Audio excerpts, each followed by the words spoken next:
Hi, my name is Roger Hislop and welcome to Gearburn, where we review the latest and greatest in technology.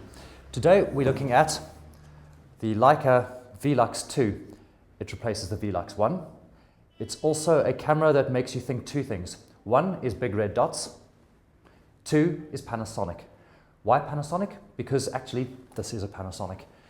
It's marketed by Leica. It's Leica branded. It's got the famous logo that is the dream of photographers everywhere, either because they took their photography very, very seriously and they wanted only the best, or because they had lots of money. The camera that I'm holding is a bridge camera, which means it is somewhere between an SLR and a point and shoot. Instead of having a reflex and a lens, a reflex and a mirror, it's got a small projector inside the viewfinder, which means you can do that, or you can flip out the retractable, flippable display, and you can hold it overhead, you can hold it on the side. The lens is quite fantastic. It's a 14 megapixel camera, and it's equivalent in the 35mm environment of a 28 600mm.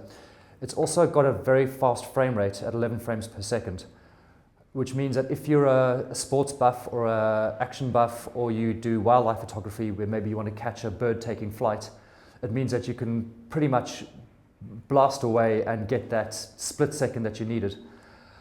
The downside is that it's a Leica, but well, it doesn't feel like it comes from the gnomes of Switzerland. It feels like it comes from Japan. It's got a very hard plastic body, but you would have thought it would be a polycarbonate or a magnesium alloy or something like that.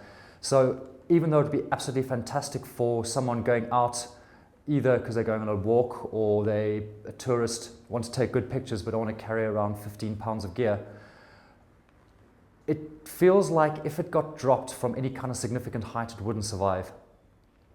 And since you're paying about $1,400 for the privilege, you'd hope it would be as resilient as the older Leicas normally are. We get to the bottom line.